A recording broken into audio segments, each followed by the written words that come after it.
Verstappen takes another pole position as the championship is on now. Ferrari makes big improvements for quali, and McLaren is under serious pressure. That has McLaren's championship dreams looking a little less certain tonight. The defending world champion secured his 7th pole position of the season. And folks, this wasn't just any ordinary pole. This was a statement. Picture this scene. McLaren rolling into Austin knowing they're within touching distance of their first Drivers' Championship since Lewis Hamilton's 2008 triumph. The pressure is building. The stakes couldn't be higher. And then Max Verstappen does what he does best. He turns up the heat when it matters most. The qualifying session unfolded like a chess match between titans. During the opening runs, we watched the grid shake out with some familiar faces at the front, but it was clear that the real battle would come down to those final precious minutes. Lando Norris grabbed the early advantage, snatching the top spot by just 55 thousandths of a second ahead of George Russell and Andrea Kimi Antonelli. But here's where Verstappen showed his championship mettle. The Dutchman waited, calculated his moment, and then unleashed a lap that was simply devastating. 0.4 of a second faster than anyone else sees. In Formula One terms, that's an absolute chasm. This wasn't luck or favorable conditions. This was pure driving excellence when the championship fight needed it most. McLaren arrived in Texas knowing they needed to capitalize on every opportunity to extend their points advantage. Instead, they're leaving Saturday evening having been reminded exactly why counting out Max Verstappen is a dangerous game. That 0.3 margin over Norris in the final qualifying order sends a crystal clear message: the title fight is far from over. What makes this pole position even more significant is the context surrounding it. Verstappen had already claimed victory in Colstery, the sprint race earlier in the day, demonstrating that Red Bull's pace isn't just a one-lap wonder. The combination of sprint success and qualifying dominance suggests we might be witnessing a return to the form that made Verstappen virtually untouchable in recent seasons. For McLaren, Saturday's events exposed some concerning vulnerabilities. While Norris managed to secure second place, the gap to Verstappen was substantial enough to raise questions about their one-lap pace. More troubling was Oscar Piastri's performance, with the Australian looking uncharacteristically uncomfortable around the challenging Austin circuit. Piastri's 6th-place starting position creates a tactical nightmare for McLaren. Instead of having both cars at the sharp end to execute optimal strategy, they now have their second driver buried in the midfield pack. This positioning puts Piastri right in the thick of Turn 1 chaos, where anything can happen on race day. Charles Leclerc provided one of the session's most dramatic moments with a complete spin at the final corner during his preparation lap. The Ferrari driver somehow managed to gather it up and continue, eventually securing 3rd place with what he later described as his only proper flying lap. It was a reminder of how quickly things can go wrong in qualifying's high-pressure environment. The midfield battle produced its own compelling storylines. Oliver Behrman continued his impressive weekend for Haas, securing 8th place and giving the American team genuine reasons for optimism at their home race. The young British driver had earlier been denied sprint points due to a time penalty, but bounced back with a performance that highlighted his growing confidence in Formula One machinery. Looking ahead to Sunday's main event, the grid positions set up fascinating strategic possibilities. Verstappen's pole gives him the crucial advantage of controlling the race from the front, but Norris in 2nd place means McLaren still has a realistic shot at victory if they can execute the perfect race strategy. The real intrigue lies in what happens during those opening corners. With Piastri starting 6th, he'll be surrounded by hungry drivers, all looking to capitalize on any opportunity. Meanwhile, drivers like Lewis Hamilton, George Russell, and Carlos Sainz will be eyeing chances to insert themselves into the championship conversation. This qualifying session perfectly encapsulated why Formula One remains the pinnacle of motorsport drama. Just when one team appears to have control of the championship narrative, another delivers a performance that completely reshuffles the deck. Verstappen's pole position doesn't guarantee victory, but it certainly gives him the best possible platform to continue applying pressure on McLaren's title ambitions. The weather forecast for Sunday suggests clear conditions, meaning strategy rather than external factors will likely determine the outcome. Red Bull will be confident in their race pace after the sprint performance, while McLaren must find a way to maximize their points haul despite having their cars split across the grid. As the sun sets on Saturday in Austin, one thing is abundantly clear. This championship fight has plenty of drama left to unfold. Max Verstappen just reminded everyone exactly why he's the defending champion, and McLaren now faces the challenging task of responding under the brightest possible spotlight. Sunday's race promises to be absolutely unmissable. It's the middle of summer. Red Bull is struggling, and suddenly the four-time world champion Max Verstappen is being linked with a shocking move to Mercedes. But here's where it gets interesting. Toto Wolff himself has now called the entire situation a mistake, and his reasons will surprise you. Let me paint the scene for you. During the summer break, rumors were flying everywhere about Verstappen potentially joining Mercedes. George Russell even hinted that ongoing discussions were affecting his own contract negotiations. The F1 world was on edge, waiting to see if one of the biggest driver moves in history would actually happen. But then something happened that nobody saw coming. Both Wolff and Verstappen ended up in the same vacation spot in Sardinia. Not only that, but Verstappen was actually photographed on Wolff's yacht. Can you imagine the chaos this caused? Social media went absolutely wild, with fans and media speculating that secret negotiations were taking place right there on the Mediterranean Sea. Now, months later, Wolff is being brutally honest about what really went down. In his own words, he calls it a mistake and admits that the whole situation was destabilizing for everyone involved. But here's what makes this story even more fascinating. Wolff insists it was all just a coincidence. Think about this from Wolff's perspective for a moment. Here's a team principal who prides himself on being open and transparent. He's always operated under the philosophy that honesty is the best policy in Formula One's cutthroat world. But this time, that very philosophy came back to bite him in ways he never expected. The Mercedes boss explained that there wasn't any intentional flirting with Verstappen.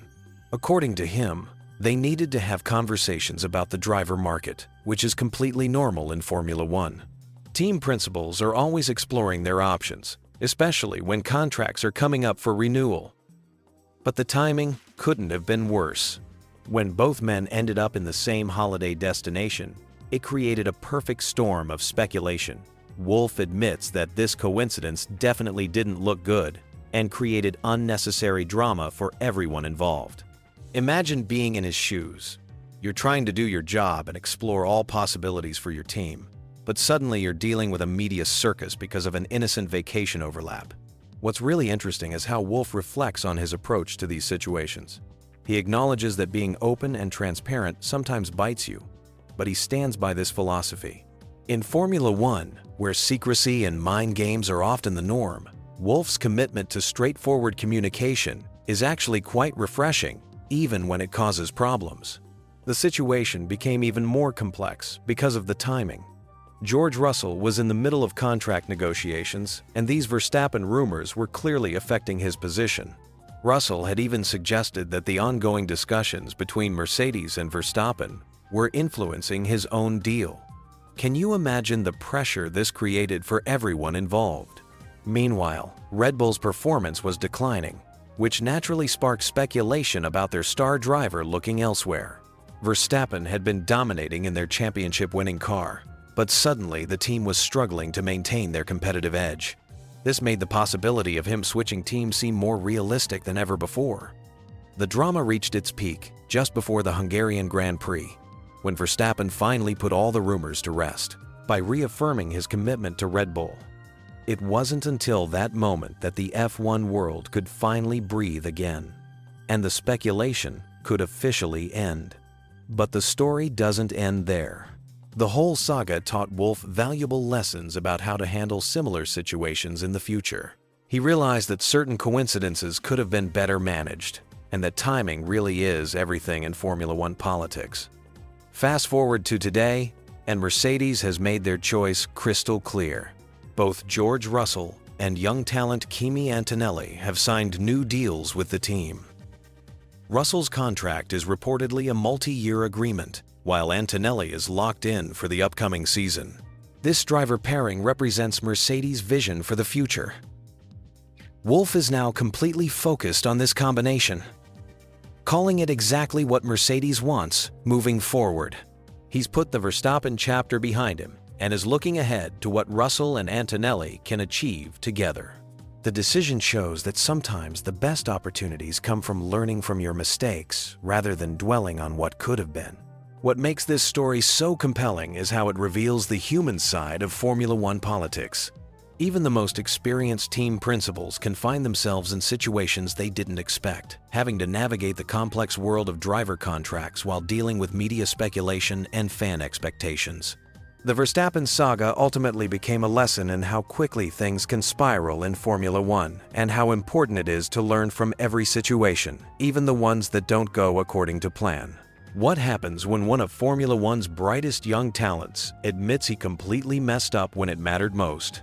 Well, you're about to find out exactly how Oscar Piastri handled one of his most frustrating qualifying sessions of the season and why this might actually reveal something crucial about championship-level racing. Picture this. You're at one of the most challenging circuits on the Formula One calendar, the Circuit of the Americas in Austin, Texas. The heat is blazing, the track is bumpy, and every tenth of a second counts. You get one shot, one perfect lap to secure pole position for the sprint race, and then you completely blow it. That's exactly what happened to Oscar Piastri during sprint qualifying, and his brutally honest reaction tells us everything we need to know about the mental game at the highest level of motorsport. Let me set the scene for you. McLaren arrived in Austin with serious momentum. They've been the team to beat in recent months, with their papaya-colored cars dominating race after race. Lando Norris, Piastri's teammate, had been flying all day, topping the timing sheets in both the first and second qualifying segments. Everything looked perfect for a McLaren front-row lockout. But Formula One has a way of humbling even the most talented drivers, and Piastri was about to learn that lesson the hard way. When the crucial final qualifying segment arrived, Norris delivered exactly what everyone expected. He crossed the line with what looked like a pole-winning lap, provisional first place secured. The McLaren garage erupted in celebration, but then Max Verstappen, the master of clutch performances, found another gear entirely. With just moments remaining on the clock, Verstappen unleashed a lap that was simply magnificent. He snatched pole position from Norris by a mere 0.07 of a second, leaving the McLaren driver to settle for second place on the grid. And Piastri? Well, he was left in a distant third place. Almost 0.4 of a second behind Verstappen's benchmark time. For a driver of his caliber, in a car capable of winning races, this was nothing short of devastating. Here's where things get really interesting though. Instead of making excuses or pointing fingers, Piastri did something that separates true champions from the rest of the field. He looked in the mirror and owned his mistake completely. His assessment was refreshingly honest and cutting. He described his qualifying lap as messy, admitting he simply couldn't put it all together when it mattered most. This wasn't a car problem, it wasn't a strategy error, and it wasn't bad luck. This was pure driver error, and he knew it. But here's the fascinating part about Piastri's mindset. Despite the disappointment, he recognized something crucial about his situation. In his own words, he felt fortunate to even be third given how poor his lap had been. This level of self-awareness is exactly what separates good drivers from great ones. Think about that for a moment. Most drivers would focus on the negative, dwelling on the missed opportunity. But Piastri immediately shifted his perspective to recognize that his car had the pace to be fighting for pole position, even if he hadn't delivered on the day. This mental approach becomes even more significant when you consider what was at stake. The sprint weekend format means drivers get fewer chances to find the perfect setup, fewer practice sessions to dial in their confidence, and less room for error. Every session matters, and every lap counts. The Circuit of the Americas adds another layer of complexity to this challenge. The track is notorious for its bumpy surface, particularly through the high-speed sections, where tiny mistakes get magnified exponentially. Drivers have to find the perfect balance between attacking the curbs for lap time and maintaining control over the undulating surface. Norris, speaking about his own near miss with pole position, perfectly. captured this challenge. He explained how easy it is to catch a bump at the wrong angle or apply slightly too much throttle over the rougher sections. These microscopic errors, invisible to most viewers, can cost precious tenths of a second at this level. What makes Piastri's honesty even more remarkable is the pressure he's currently facing. This is a driver who's established himself as a race winner in Formula One, someone who's proven he belongs at the top level of motorsport. The expectations are enormous, both from his team and from himself. Yet instead of crumbling under that pressure or making excuses, he channeled his frustration into motivation. His immediate focus shifted to the sprint race ahead, specifically to the start procedure and the crucial first corner at Austin. Turn 1 at the Circuit of the Americas is legendary for producing chaos. It's a tight left-hander that follows a long straight, meaning drivers arrive at vastly different speeds depending on their starting positions and launch quality. Getting the positioning wrong can ruin an entire race before it's even properly begun. Piastri's strategic thinking about this challenge reveals the depth of preparation that goes into modern Formula One. He wasn't just disappointed about qualifying, he was already analyzing how to maximize his opportunities in the race itself. This mindset becomes even more crucial when you consider McLaren's strengths as a team. Throughout this season, they've consistently shown superior race pace compared to their qualifying performance, particularly in conditions with high tire degradation. The Austin circuit, with its combination of heat, aggressive surface, and demanding layout, promised exactly those conditions. While Piastri might have missed his chance in qualifying, the real opportunity lay ahead in race conditions where McLaren typically excels. Team principal Andrea Stella reinforced this optimism, pointing out that the competitive field was incredibly tight at the top. Red Bull's recent improvements meant they could compete for victories at any type of circuit, but McLaren remained confident in their race day strengths. The beauty of Piastri's approach lies in his ability to transform disappointment into opportunity. Rather than dwelling on what went wrong, he immediately began focusing on what could go right. This mental resilience is exactly what separates championship contenders from also-rans in Formula One. His story serves as a perfect reminder that even at the pinnacle of motorsport, human error remains a constant factor. The difference between success and failure often comes down not to avoiding mistakes entirely, but to how you respond when those inevitable errors occur. Sometimes the most revealing moments in sports come not from triumph, but from how athletes handle their failures. Formula One drama just hit another level, and you absolutely need to hear about this McLaren situation that's got everyone talking. What happens when two championship contenders on the same team start bumping wheels and team bosses start throwing around mysterious threats about repercussions? Let me paint you the picture here, because this story has everything. We've got Lando Norris facing secret punishments from McLaren that will last until the season ends. We've got Oscar Piastri sitting 22 points ahead in the championship fight. And we've got legendary commentator Martin Brundle dropping some serious truth bombs about why this whole situation is destined for disaster. So here's what went down at Singapore. Norris and Piastri made contact on the opening lap, which might sound like typical racing incident stuff, but McLaren wasn't having it. The team has these things called Papaya Rules, and honestly, they're pretty simple. Don't touch your teammate and don't run them off track. That's basically it. But here's where it gets spicy. McLaren CEO Zak Brown came out and confirmed that yes, there will be consequences for Norris, but then he completely clammed up about what those consequences actually are. He's calling it private business between the team and driver, which just makes everyone more curious about what's really happening behind closed doors. Now this is where Martin Brundle comes in with some fascinating insights.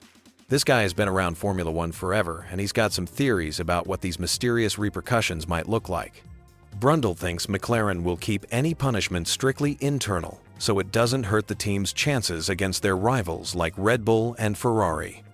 Picture this scenario. If there's a race where aerodynamic slipstream really matters for qualifying, maybe Piastri gets priority instead of Norris. Or if McLaren develops new car parts that could make the difference between winning and losing, perhaps Piastri gets those upgrades first. These are the kind of subtle but meaningful penalties that could really impact a championship fight without handing advantages to competing teams. The brilliance of McLaren's approach here is actually pretty remarkable. They're basically saying you can race as hard as you want from lights out to checkered flag, but the moment you make contact with your teammate, there are predetermined consequences that kick in automatically. No heated arguments, no drama-filled team meetings, just clear-cut accountability. But here's what makes this situation absolutely fascinating from a psychological perspective. Brundle dropped this bombshell prediction that the whole setup is fundamentally doomed to fail. Think about what he's saying here. You've got two incredibly talented drivers in machinery capable of winning championships, fighting each other week after week, with Max Verstappen breathing down their necks in an increasingly competitive Red Bull. The competitive instincts that make these guys world-class racing drivers are the exact same instincts that make it nearly impossible for them to peacefully coexist when championships are on the line. Brundle's point is that you can create all the rules and consequences you want, but when you put two supremely competitive athletes in identical cars fighting for the biggest prize in motorsport, conflict becomes inevitable. What's really interesting is how this plays into the broader championship picture. Piastri leads Norris by 22 points, which sounds comfortable, but really isn't in Formula One terms. That's less than a single race win difference, with multiple Grands Prix remaining. Meanwhile, Verstappen has been showing improved pace recently, making him a legitimate threat to both McLaren drivers. This creates this perfect storm scenario where Norris needs to take points away from his own teammate to have any chance at the championship, while Piastri needs to maintain his advantage without giving Verstappen an opening to steal the title from both of them. The mathematics alone make teammate harmony extremely difficult to maintain. McLaren deserves credit for trying to create a fair playing field. They've committed to giving both drivers equal opportunities and equal treatment, which is actually pretty rare in Formula One. Most teams eventually pick a favorite, or at least lean toward whoever has the better championship chances. But Brundle's warning about competitive juices ruining everything feels incredibly prophetic. We've seen this movie before in Formula One. Remember when Hamilton and Rosberg were teammates at Mercedes? That partnership produced some incredible racing, but ultimately fell apart due to the intense pressure of fighting each other for championships. The Singapore incident might seem minor in isolation, but it could represent the beginning of cracks in what has been a remarkably harmonious partnership. When drivers start making contact on track, it usually escalates from there rather than de-escalating. What makes this story even more compelling is the secrecy around the actual consequences. By keeping the punishment private, McLaren maintains some psychological leverage while avoiding public embarrassment for Norris. But it also creates this atmosphere of mystery that keeps everyone guessing about what's really happening. The next few races will be absolutely crucial in determining whether McLaren's approach works or whether Brundle's pessimistic prediction comes true. Can two championship contenders really maintain team harmony when everything is on the line? History suggests probably not, but maybe McLaren has figured out something that other teams haven't. Picture this. You're 24 years old, leading the Formula One World Championship, and your teammate is breathing down your neck with just a handful of races left. The pressure is mounting, mistakes are creeping in, and everyone is watching to see if you'll crack. This is Oscar Piastri's reality right now, and his own race engineer just made a confession that might change everything. What's fascinating about this story isn't just the championship battle itself, but what's happening behind the scenes at McLaren. Tom Stallard, Piastri's race engineer and former Olympic rower, recently admitted something that should concern every Piastri fan. He described the current situation as slightly dangerous, and here's why that matters more than you might think. Let me paint the picture of how dramatically things have shifted. After the Dutch Grand Prix, Piastri was sitting pretty, with a 34-point lead over his teammate Lando Norris. That's more than a race win's worth of points, the kind of cushion that should let you sleep easy at night. But Formula One has a funny way of turning comfortable leads into nail-biting finishes, and that's exactly what we're witnessing now. The championship leader's advantage has been slashed to just 22 points heading into the Austin weekend. 3 consecutive races where Norris outscored Piastri have transformed what looked like a comfortable cruise to the title into a genuine dogfight. We're talking about the difference between a commanding lead and a margin that could disappear with one bad weekend. The cracks started showing at Monza, where McLaren made a strategic blunder that cost Piastri dearly. The team's pit stop error dropped Norris behind Piastri on track, but then came the controversial call. McLaren asked their championship leader to hand second place back to his teammate. Imagine being told to give away precious points when you're fighting for the biggest prize in motorsport. But that was just the beginning of Piastri's troubles. Azerbaijan delivered his worst weekend of the entire season. The usually composed Australian crashed in both qualifying and the race, uncharacteristic mistakes that had everyone asking if the pressure was finally getting to him. For a driver who had been virtually error-free all season, seeing him make multiple mistakes in a single weekend was genuinely shocking. Singapore brought even more drama. Norris barged his way past Piastri at the start, breaking McLaren's own team rules about how their drivers should race each other. What was telling wasn't just the incident itself, but Piastri's reaction. For the first time all season, we heard genuine emotion in his voice over the radio. The usually stoic Australian was clearly frustrated, and who could blame him? Here's where Stallard's slightly dangerous comment becomes crucial. The race engineer, who knows pressure from his Olympic rowing days, explained that feeling like this might be your only shot at glory can actually work against you. Instead of just doing what you do best, you start trying to be perfect, to deliver magic when what you really need is consistency. The psychology here is fascinating. Piastri has worked his entire career to reach this position, and with regulatory changes looming for next year, this might indeed be his best chance at the title. That knowledge can be a double-edged sword. On one hand, it provides motivation. On the other, it can create the kind of pressure that leads to the mistakes we've been seeing. What's particularly interesting is how this pressure is manifesting. In Austin qualifying for the sprint race, Piastri admitted to having a scruffy lap where he just didn't really get it together. These aren't the words of a driver cruising to a championship. They're the words of someone feeling the bus in heat. The historical context makes this even more compelling. Piastri is trying to become Australia's first world champion since Alan Jones back in 1980. Mark Webber came close, Daniel Ricciardo had his moments, but none could get over the line. That's 45 years of Australian hopes riding on the shoulders of this 24-year-old. Stallard's Olympic background gives him unique insight into handling pressure.